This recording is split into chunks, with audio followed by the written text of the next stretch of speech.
Après tous les cours précédents sur les anticorps, commençons maintenant les autres éléments de la réponse immune. Donc, ce cours va présenter un panorama des différentes cellules immunocompétentes qu'il vous faudra bien sûr compléter avec les enseignements d'histologie plus tard. Nous allons faire un bref aperçu des types de cellules immunocompétentes, puis nous aborderons leur capacité cytotoxique et enfin leur dynamique. Vous connaissez certainement les termes de lymphocytes B et T, et les cours précédents ont présenté la structure générale de leurs récepteurs respectifs BCR et TCR. Donc les lymphocytes B se caractérisent par un récepteur BCR équivalent à l'anticorps qu'ils produisent. Et avec celui-ci, ils reconnaissent un épitope B à la surface de l'antigène. Les lymphocytes T reconnaissent un épitope D grâce à un récepteur de surface TCR.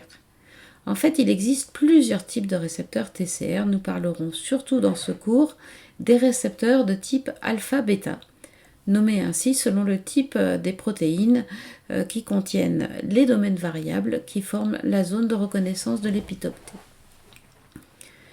Donc, le TCR n'est pas capable de reconnaître l'antigène isolé, mais seulement sous forme associée en tant qu'épitope avec le CMH à la surface d'une cellule avec laquelle le lymphocyte va interagir. Il existe plusieurs sous-populations de lymphocytes T, dont les plus connues sont les CD4, qui ont principalement un rôle régulateur en produisant des cytokines, ainsi que les CD8, qui ont principalement une activité cytotoxique. Enfin, plus de 10% des lymphocytes ne sont ni B ni T, mais ils forment un troisième groupe, NK pour Natural Killer, que je vais détailler dans la diapo suivante. En fait, il existe bien d'autres populations lymphocytaires que nous ne considérons pas dans ce module qui reste une formation générale. Soit parce qu'il s'agit de particularités d'espèces qui sont d'ordre de la spécialisation, soit parce qu'elles représentent de très petits nombres et qu'elles ne sont donc pas encore bien connues. Par exemple, on trouve chez les ruminants et chez les porcins des quantités importantes de lymphocytes qui sont à la fois CD4 et CD8. Il existe aussi des lymphocytes T dont les récepteurs TCR ne sont pas formés avec les gènes classiques alpha et bêta, mais qui sont formés avec des gènes analogues fonctionnels dits gamma et delta. De même, certains lymphocytes B ont un BCR atypique. Et il existe même des cellules au phénotype composite, par exemple des NKT, qui ne sont ni vraiment des lymphocytes T, ni vraiment des NK, plutôt des hybrides entre les deux. Donc les lymphocytes NK sont globalement des lymphocytes à l'activité cytotoxique et dont les cibles sont des cellules considérées anormales, ce qui est un fonctionnement assez similaire à celui des lymphocytes T. Attention, ils ne reconnaissent pas l'antigène puisqu'ils n'ont ni TCR ni BCR, mais ils peuvent réagir vis-à-vis de cibles cellulaires qui leur sont désignées grâce au RFC en présence d'anticorps, ou aussi grâce au TLR en présence de signaux de danger, ou enfin grâce à des systèmes de régulation d'apoptose par des ligands spécifiques entre cellules adjacentes. Donc un équipement assez complexe de détection des cellules adjacentes. En fait, l'élément le plus important est un récepteur spécial qui est le récepteur KIR qui fonctionne à l'envers pour conditionner leur activité cytotoxique. Lorsque le récepteur KIR est engagé sur la cellule adjacente avec un CMH normal, cela inhibe l'activité cytotoxique.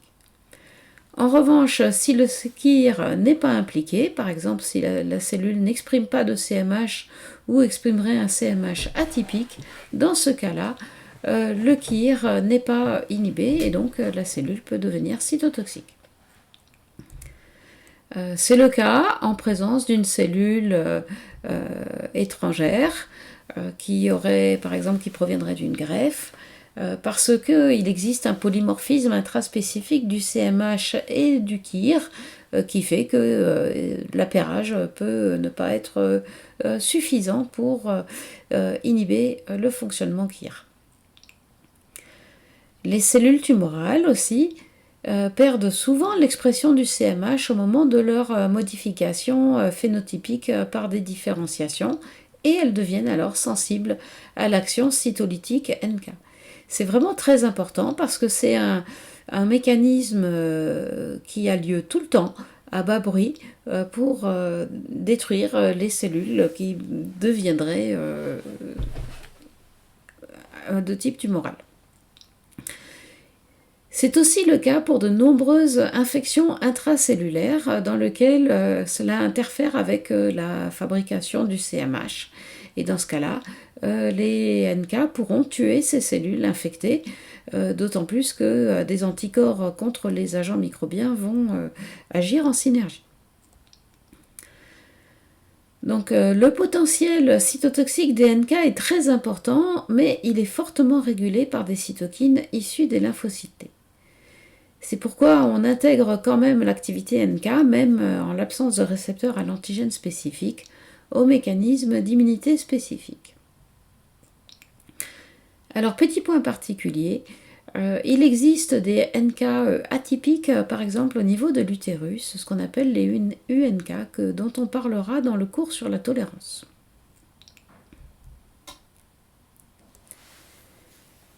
Donc une propriété importante des lymphocytes T et B est de proliférer en réponse à l'antigène. Je vais présenter un schéma de ces différentes phases. À partir des précurseurs créés dans les organes lymphoïdes primaires sont créés des clones spécifiques d'antigènes qui vont ensuite passer dans la circulation et infiltrer les tissus. Peu différenciés, à durée de vie courte de quelques jours, ils sont dits naïfs. En absence d'antigènes, ils vont disparaître spontanément par apoptose. En présence de l'antigène et de signaux cofacteurs activateurs, bien sûr, ils vont commencer par proliférer sous forme de lymphoblastes. Avec ces mêmes signaux, ils évolueront ensuite en se différenciant soit sous forme de lymphocytes effecteurs. Les lymphocytes B deviendront des plasmocytes et les lymphocytes T peuvent devenir des CTL. En présence d'autres cofacteurs, la différenciation se fera plutôt vers la voie de lymphocytes mémoire, qui viendront stocker dans les organes lymphoïdes secondaires ou la moelle osseuse et auront une durée de vie longue de plusieurs mois. Ces lymphocytes peuvent revenir en arrière et recommencer un cycle de prolifération-différenciation s'ils rencontrent à nouveau l'antigène et des cofacteurs activateurs. En revanche, c'est le cas gris à droite, il faut noter qu'une exposition à l'antigène en présence de facteurs inhibiteurs va induire un profil atypique de différenciation dite anergique qui va devenir hyporéactif. On peut mesurer grâce au test TTL le potentiel de prolifération spécifique des lymphocytes d'un individu. Donc, pour cela, on va exposer in vitro les PBMC à l'antigène et mesurer leur prolifération au bout de 2-3 jours. Pour s'assurer que les cellules sont bien viables, on mesure en parallèle la prolifération qui est attendue vis-à-vis d'un agent mitotique, là appelé M. Et donc, vous noterez au passage que ces facteurs mitotiques sont des super-antigènes. Donc, avec le facteur mitotique, on obtient le maximum de prolifération possible, alors qu'on fera le rapport de prolifération entre celui obtenu avec l'antigène et celui obtenu avec l'agent mitotique pour voir si le lymphocyte est effectivement un bon répondeur à l'antigène ou pas.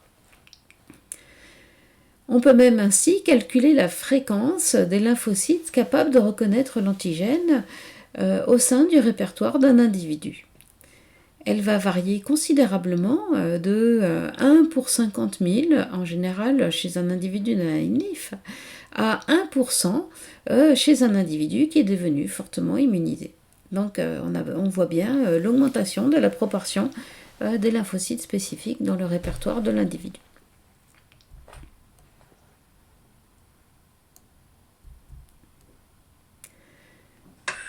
Donc, l'activité cytotoxique des lymphocytes, principalement en CD8, s'exerce uniquement contre des cellules reconnues anormales au niveau des complexes TCR, épitope, CMH. La majorité des cas correspond à des cellules infectées, avec la reconnaissance d'épitopes issus des antigènes microbiens intracytoplasmiques. L'autre cas est le rejet de greffe si les cellules étrangères présentent un CMH différent de celui de l'individu. Donc l'activité cytotoxique des lymphocytes ne concerne que des cellules et pas des micro-organismes libres. En revanche, il arrive que cette activité cytotoxique lymphocytaire soit plus agressive pour l'organisme que l'anomalie initiale.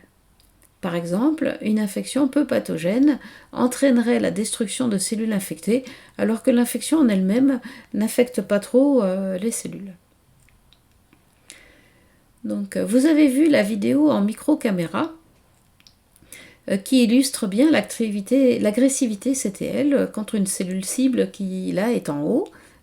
La destruction s'effectue en moins de 20 minutes, soit par des protéines toxiques qui performent la membrane et perturbent les échanges et vont occasionner de la nécrose, soit de façon moins spectaculaire par l'induction de mécanismes d'autodestruction en quelques jours, c'est ce qu'on appelle l'apoptose. Donc les activités T et NK sont donc complémentaires selon que la cellule maintient ou perd l'expression du CMH. L'activité CTL, aussi bien que l'activité NK, est fortement régulée. Elle nécessite des interactions directes entre le lymphocyte et la cellule cible grâce à des facteurs d'adhésion avec des ligands qui seront activateurs ou inhibiteurs. Normalement, les cellules normales présentent plutôt des ligands inhibiteurs, alors que les cellules qui présentent des anomalies pourront, elles, exprimer des ligands activateurs. Enfin, d'autres cytokines produites par d'autres lymphocytes qui vont intervenir vis-à-vis de l'antigène vont apporter des signaux complémentaires, en particulier de l'interféron gamma, pour obtenir le maximum d'activité cytotoxique.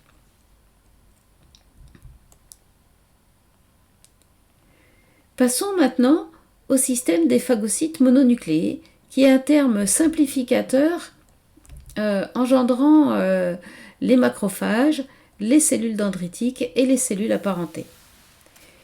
Il s'agit d'un ensemble de cellules capables de phagocytose et de déplacement dans les tissus. On y ajoute les monocytes, qui ne sont pas vraiment des cellules fonctionnelles, mais plutôt des précurseurs en transit dans le sang, et qui ont moins d'activité que les formes matures dans les tissus. On a déjà vu que ces cellules contribuent énormément à l'immunité innée, puisqu'elles réagissent aux signaux de danger, produisent des cytokines impliquées dans l'inflammation et dans l'activation des autres cellules immunocompétentes, et peuvent avoir des activités, par exemple de phagocytose, déjà très importantes. Elles vont agir aussi au cours de la réponse immune spécifique en présence d'anticorps, et elles vont avoir un rôle important dans la présentation des antigènes aux lymphocytes T. Donc vous trouverez dans ce tableau des éléments plus précis sur les différences dans leurs capacités respectives.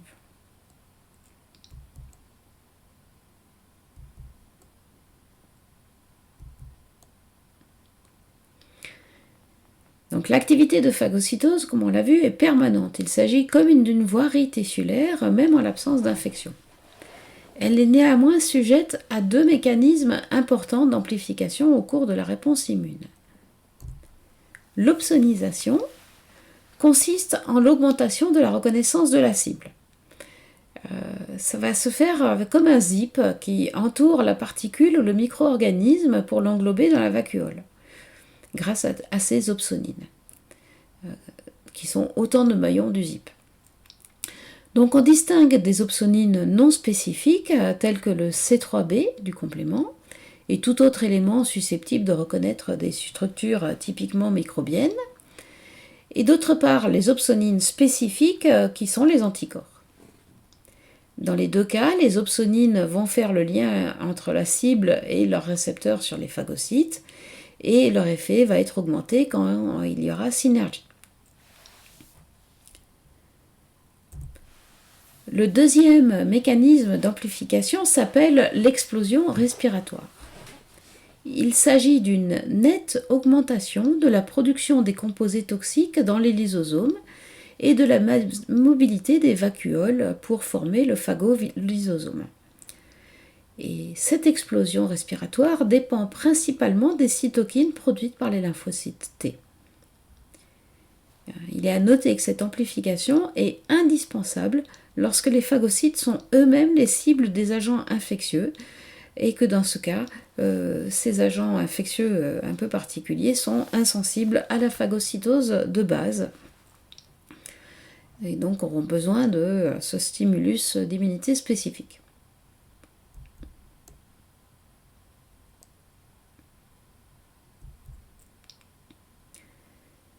Passons maintenant aux cellules polynucléaires.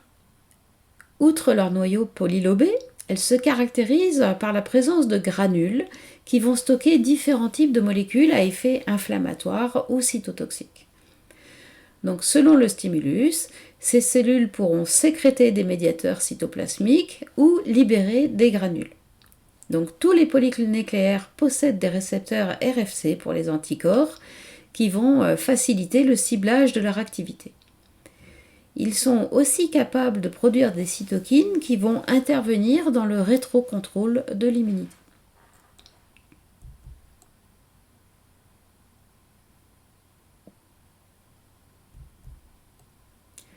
Donc ce tableau, en complément du cours d'histologie, récapitule les particularités des différents types de polynucléaires. En haut à droite, il s'agit d'une comparaison entre un poumon sain et un poumon infiltré par une grande quantité de neutrophiles en réponse à une infection, et vous voyez donc tout l'intérêt de ces cellules, de l'analyse histologique de ces cellules.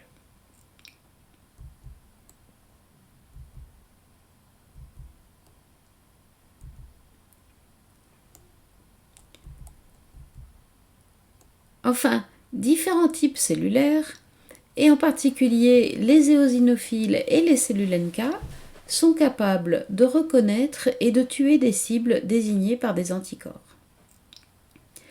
L'ADCC, Antibody Dependent Cell Cytotoxicity, correspond à la libération à la surface de la cible d'un ensemble de composés toxiques dans le milieu extracellulaire.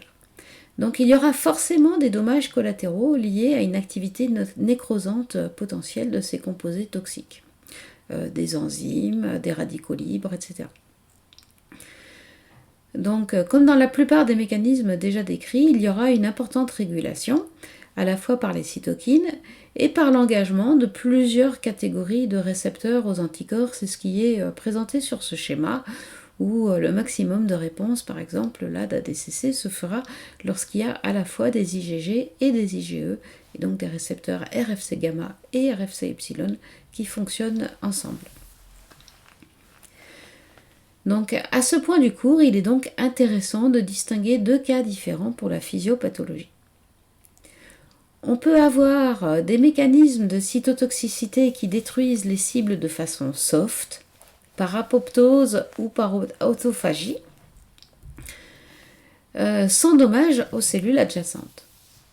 Pour rappel, l'apoptose est un mécanisme d'autodégradation qui est normal dans la physiologie du développement et du renouvellement des tissus. Donc l'apoptose, engendrée par les lymphocytes, s'effectue de la même façon, avec peu de manifestations cliniques et même histologiques. C'est donc le cas de la majorité des activités CTL et NK, mais aussi des activités de phagocytose d'éléments peu virulents. D'autre part, les mécanismes de cytotoxicité qui provoquent la cytolyse de la cible par nécrose et qui libèrent dans l'extérieur de la cellule des éléments toxiques et des médiateurs de l'inflammation sont là nettement plus responsables de symptômes inflammatoires. Donc c'est le cas de la majorité des activités d'ADCC. C'est le cas de la phagocytose lorsqu'il y a une forte action des TLR en réponse aux signaux de danger. Et c'est le cas de certaines activités CTL ou NK nécrosantes plutôt que apoptotiques.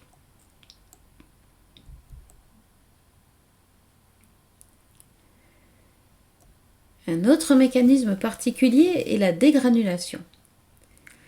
Il s'agit d'une libération brutale, en quelques secondes, dans le milieu extracellulaire, de composés stockés dans les granules des polynucléaires.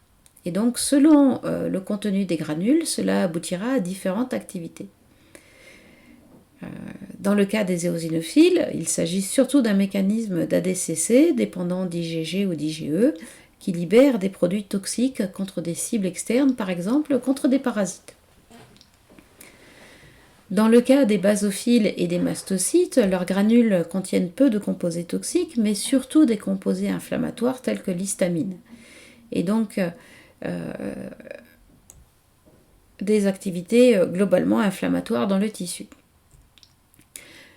Attention, la dégranulation peut se faire pour deux raisons. Soit en réponse à un signal spécifique via les complexes RFC antigène-anticorps, soit vis-à-vis de signaux non spécifiques propres à chaque type de cellule. Par exemple, dans le cas des mastocytes et des basophiles, ils peuvent réagir de façon assez brutale en présence d'anaphylaxine, c'est-à-dire des éléments issus de la dégradation du complément, en présence de certains médiateurs neuro-inflammatoires, on a vu par exemple le TNF, voire même des signaux purement physiques comme un taux excessif de calcium extracellulaire. Et donc différents composés, différents déséquilibres métaboliques peuvent agir à une stimulation un peu accessoire mais embêtante des mastocytes et des basophiles. Heureusement, il y a une régulation de ces processus de dégranulation, puisque la plupart du temps, il faudra que plusieurs récepteurs fonctionnent ensemble pour avoir une activité notable. On l'a vu par exemple pour la DCC qui implique souvent plusieurs classes d'immunoglobulines en même temps. C'est aussi ce qui explique que certaines protéines vont être plus souvent responsables d'allergies que d'autres. Par exemple, certains acariens ou certains pollens, parce qu'ils présentent des épitopes répétés et qu'on va avoir alors une multiple activation de nombreux récepteurs RFC en même temps. Ce qui se produirait bien moins avec des antigènes plus classiques. Donc au bilan, cette diapo récapitule l'ensemble des capacités cytotoxiques, qu'elles soient exercées au cours de l'immunité innée ou spécifique, qu'elles soient dues à des molécules libres, par exemple l'lysozyme, ou à des cellules, par exemple les lymphocytes NK. Je vais tout mettre sur la diapo, ce sera plus simple. Voilà. Donc le niveau d'inflammation associé à ces mécanismes peut être élevé lorsque les cellules sont détruites par nécrose et que cela libère de nombreux composés intracellulaires comme des DAMP.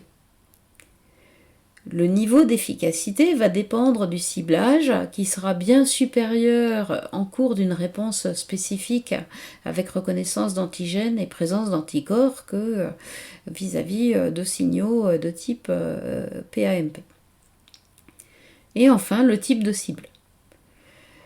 La réponse est bien sûr bénéfique à l'organisme quand elle détruit des agents infectieux, quand elle détruit des parasites, des cellules vieillissantes ou anormales, par exemple tumorales.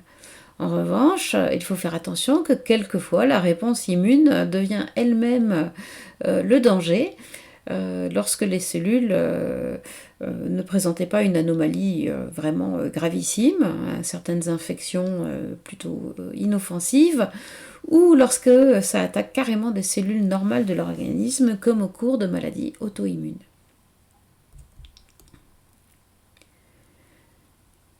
Pour finir ce bilan, ce panel, il est intéressant de décrire des familles de cytokines particulières comme les TNF et les TGF qui peuvent avoir des rôles importants dans ces activités cytotoxiques et modulatrices. Nous allons parler des TNF et des TGF. À faible dose, les TNF jouent surtout un rôle régulateur de la réponse immune en aidant à la prolifération et à la différenciation des lymphocytes. Mais attention, à forte dose, ils peuvent agir sur d'autres types cellulaires et vont jusqu'à provoquer leur cytolyse du fait d'un récepteur au TNF inducteur d'autodestruction. Donc, normalement, dans un tissu sain, les cellules ne sont pas sensibles car elles n'expriment pas le récepteur TNF qui est normalement réprimé. En revanche, les cellules anormales et les cellules soumises à une forte inflammation vont exprimer ce rTNF et donc devenir sensibles à l'agression si des lymphocytes produisent du TNF. Ça va être à l'origine de fortes complications dans certains processus inflammatoires, tumoraux et infectieux, comme vous le voyez dans la figure. En fonction du taux de TNF, on peut avoir des effets cliniques tout à fait bénins et physiologiques jusqu'à gravissimes. En particulier, ce qu'on appelle les chocs et les tempêtes cytokiniques.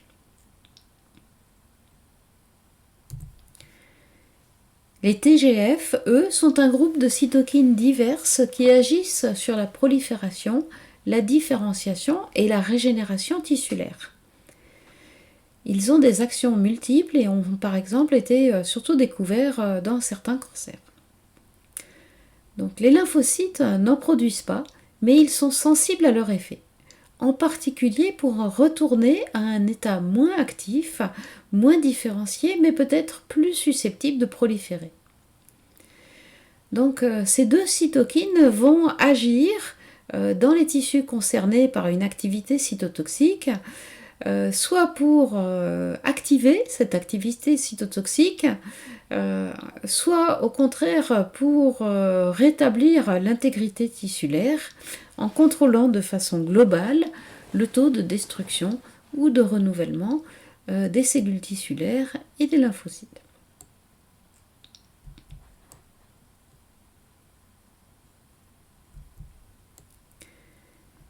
Finissons ce panorama par des éléments sur la dynamique des cellules immunocompétentes, à savoir par exemple leur passage d'un tissu à l'autre.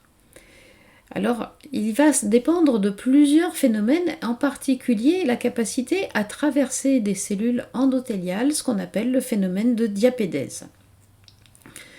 Donc ça dépendra de l'état d'activation des cellules endothéliales qui vont alors exprimer des facteurs d'adhésion, et ça dépendra aussi de cytokines chimiotactiques qui sont produites par les tissus sous-jacents et vont donc attirer les cellules qui sont dans le sang à travers ces endothéliums. Donc le tableau à droite récapitule les capacités de circulation des cellules immunocompétentes. La plupart des cellules voyagent à sens unique, descendant vers les tissus, à l'exception des lymphocytes qui patrouillent en permanence en repassant par le système lymphatique, et à l'exception des cellules dendritiques qui sont capables de revenir des tissus vers les organes lymphoïdes secondaires lorsqu'elles ont été activées et vont se mettre à présenter les antigènes. Enfin, sur cette diapo, un résumé des capacités des lymphocytes. La capacité de présenter plusieurs phénotypes fonctionnels, tels que plasmocytes, lymphoblastes ou CTL. Le phénomène de différenciation fonctionnelle en sous-population, qui vont présenter des récepteurs différents, des durées de vie différentes, des localisations différentes. La capacité de circulation à travers tout l'organisme, et surtout cette dynamique clonale qu'on a vue depuis le début du cours, où chaque clone, en fonction de son activation par l'antigène, et de tout le contexte des cytokines et des autres cellules de régulation, va pouvoir alterner entre des phases de prolifération, de différenciation et même de dédifférenciation. Donc c'est un potentiel original parmi les cellules immunocompétentes qui est donc à l'origine de leurs différentes capacités de fonction. Mais attention, c'est aussi la source de dérèglements comme les tumeurs du système immunitaire. Donc au final, ce panorama vous a montré la complexité de ces interactions, de ces actions des cellules immunocompétentes et va vous servir de base pour mieux comprendre comment elles interviennent dans les phénomènes physiopathologiques. Et bien sûr, elles vous seront détaillées dans le module d'immunologie médicale et les cours d'histologie. Donc on va pouvoir finir ici ce panorama.